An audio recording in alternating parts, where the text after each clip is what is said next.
बलिया जनपद के बांसड़ी कोतवाली थाना क्षेत्र अंतर्गत मैरिटार गांव से एक बेहद चौंकाने वाला मामला सामने आया है। यहां एक पीड़ित महिला ने अपने पति ससुराल पक्ष पर गंभीर आरोप लगाते हुए कहा कि उस पर ससुर के साथ रहने का दबाव बनाया जा रहा है। पीड़िता का कहना है कि जब उसने इस अनुचित मांग का विरोध किया तो उसके पति, सास और ससुर ने उसके साथ जमकर मारपीट की। महिला ने यह भी आरोप लगाया कि पति और ससुर ने मिलकर उस पर धारदार हथियार से हमला किया, जिससे उसे गंभीर चोटें आईं।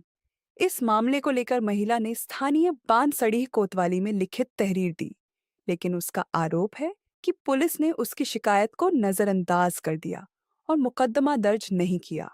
महिला का कहना है कि थाने में कोई उसकी सुनवाई नहीं कर रहा है, जिससे वह बेहद आहत और डरी हुई है। थाने से निराश होकर पीड़िता ने अब उच्च पुलिस अधिकारियों और प्रशासन को पत्र भेजकर न्याय की गुहार लगाई है। महिला ने मांग की है कि मामले की निष्पक्ष जांच कर दोषियों पर कड़ी कार्रवाई की जाए और उसे सुरक्षा उपलब्ध कराई जाए। इस पूरे प्रकरण ने न केवल पुलिस की कार्यशैली पर सवाल खड़े किए हैं, बल्कि ग्रामीण क्षेत्र में महिलाओं की सुरक्षा को लेकर चिंता भी बढ़ा दी है। अब देखना होगा कि उच्च अधिकारी इस मामले में क्या कार्रवाई करते हैं। अपना का नाम और परिचय बता दो। क्या जी? क्या नाम है आपका? मेरा नाम प्रीति है। कहाँ के रहने वाले हैं? हम मैरिटार, मेरा ससुराल है। जी, क्या हुआ है? मेरे साथ मेरे पति, सास, ससुर और मेरे हस्बैंड और एक चाचा है, उनका साजिश है कि मारो पीटो, इसको घर से निकालो। और ससुर का मैं बात नहीं मानती हूँ तो हस्बैंड बहुत मारते पीटते हैं।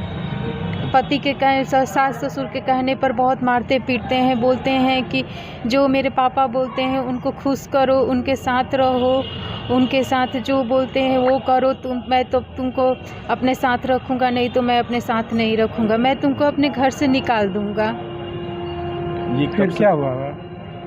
फिर मैं अपने बच्चे को लेकर सोई थी तो मेरे हाथ पे चाकू से मारे और मेरे वो आईज के सामने मारे, मेरे को बहुत मारे पीटे, मेरे सास ससुर और मेरे हस्बैंड एक चाचा के कहने पर। अब सुबह में आज।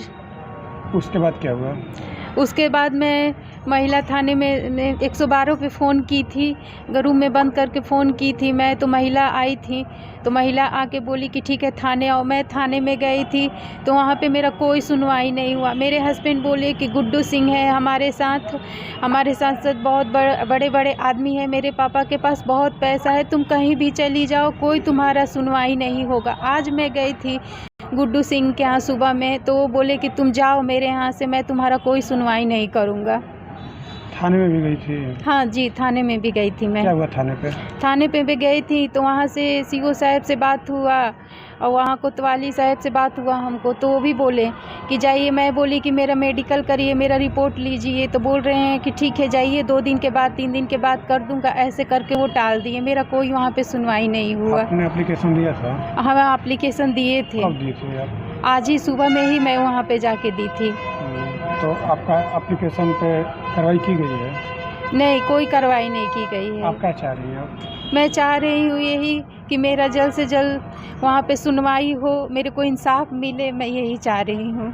तो किस तरह के प्रताड़ना करते हैं आपके साथ परिवार के लोग? वो परिवार के ससुर हस्बैंड बोलते हैं कि पापा को खुश करो, पापा के साथ रहो, पापा जो बोलते हैं वो करो। सास का भी यही कहना है कि जो मेरे हस्बैंड बोलते हैं वो करो तुम, तब मैं तुमको धन दूंगा, दौलत दूंगा, मेरे पास बहुत पैसा है, रुपया है, तब मैं तुमको अपना बहू मानूंगा। बड़ी बहू मेरे साथ, वो मेरे को खुश करके रखती है, तुम भी खुश करके रखो। मैं उनका बात नहीं मानती हूँ तो मेरे को मारते हैं, पीटते हैं हस्बैंड, सास, ससुर और एक चाचा के कहने पर। जी, प्रक्रिया चल रही है आपके साथ? ये 2-3 महीना से चल रही है मेरे साथ। दबाव बनाते हैं? हाँ, मेरे ऊपर बहुत दबाव बनाते हैं। साहब क्या बोले आपसे? थानेदार साहब क्या बोले आपसे? वो बोले कि जाइए वहाँ पे कोतवाली साहब के सामने जाइए और जाके वहाँ पे मेडिकल के लिए बोलिए और उनको अपना रिपोर्ट दिखाइए। वो बोले कि ठीक है 2 दिन के बाद तुम्हारा रिपोर्ट लिया जाएगा, मेडिकल होगा। और तभी भी नहीं, कोई मेरा सुनवाई नहीं हुआ, तब वहाँ से हमको भेज दिया गया।